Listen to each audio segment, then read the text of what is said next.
So yesterday, HLE and T1 faced off in LCK playoffs, and I thought this would be a close series. I thought T1 had looked a little bit better toward the end of the regular season and looked better against KT Rolster in a 3-1 victory, but it just looks like they're not quite on the same level as those top three, Genji, DK, and HLE.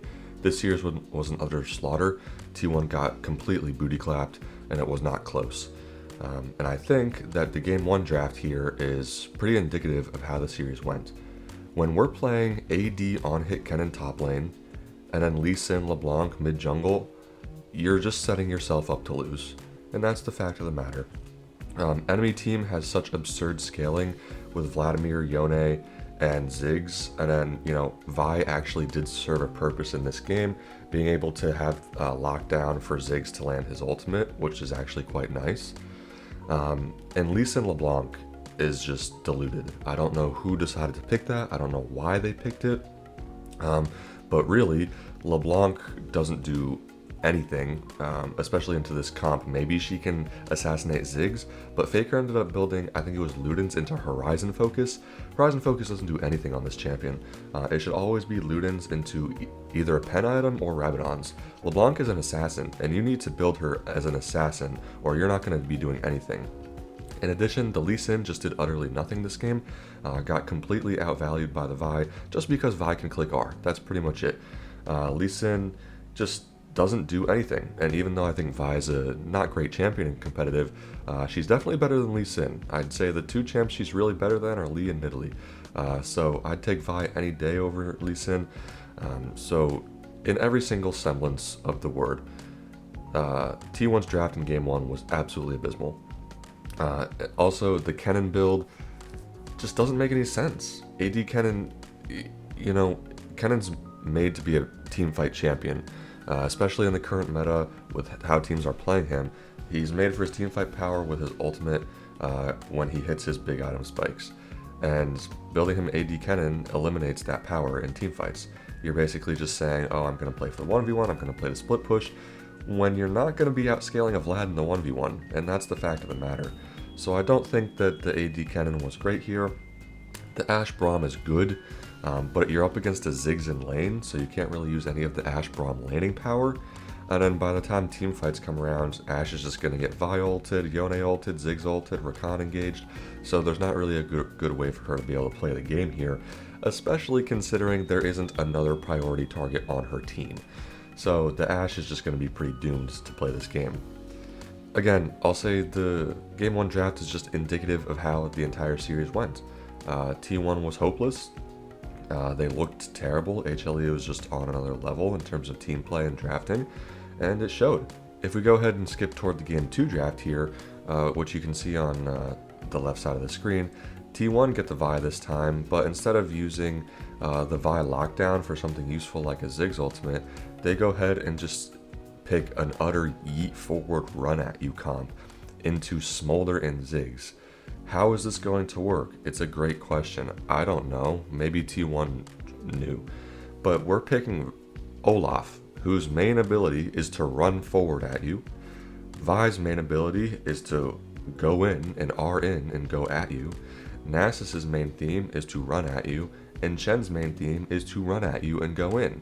And then Seraphine is kind of made to buff up all of these teammates and make them unkillable.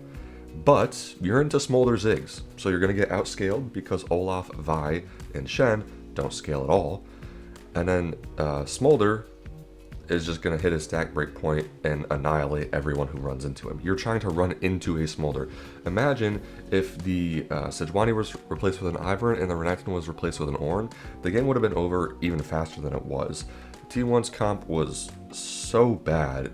Like, when you're playing into Ziggs Smolder, you have to match scaling and match range. You can't run into these champions, and you can't pick early game trash into these champions.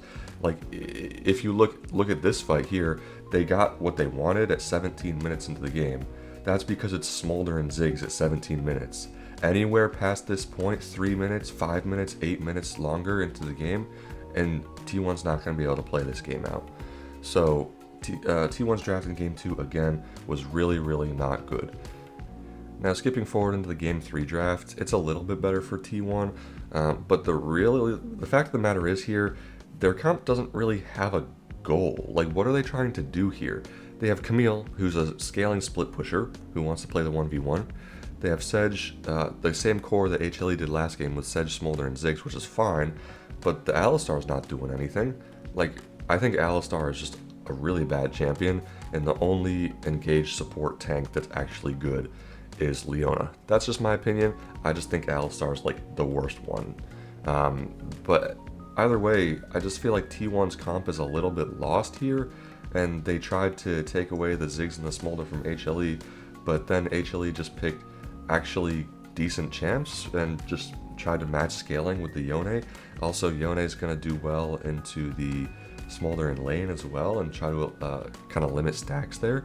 And the Kai'Sa as well is going to be pretty good. You kind of pick a dive comp into immobile backline range, which, you know, can work perfectly well. You know, Vi gets her ult down, followed up by Yone and Zrel and Kai'Sa diving in and Jax counter-strike. So it's a really good sequence of dive here for HLE, and that's just that's a completely viable way to play against, you know, long-range scaling backlines. The two things you can do into, you know, champs like Ziggs and Smolder are either match scaling in range or just play absolute hard dive. The problem that most people do with hard dive comps is they pick early game champs that don't scale, but HLE's comp scales perfectly fine. So they're going to be really fine once the game hits 20-25 minutes, 3-item power spike, and you know, they're going to be able to really effectively get on the backline just because that's what their champs are made to do. So in all three games, I think T1 was outdrafted, and the game really starts there. They were put into the game of League of Legends at a disadvantage in all three games, and I don't know who's doing the drafting for them. I don't know who's making the champ picks, but it was terrible to watch, and every single decision made was just bad for their team. So again, those drafts are indicative of how the series went. It was not close. HLE completely clapped them. None of the games were very competitive, at least in my eyes, and that means that T1 is going to be down in the lower bracket facing off against DK. And if it's anything like this series, I think DK is going to 3-0 them or maybe 3-1 them.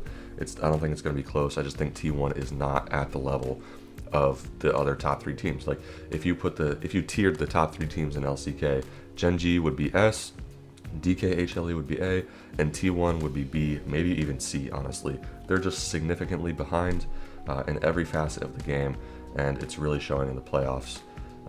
You know, will they get the last world spot? Probably, yeah, but I don't see them doing anything else in the LCK playoffs, and if they keep performing like this, I don't really see them doing anything else at Worlds either. Thanks for watching, see you next time.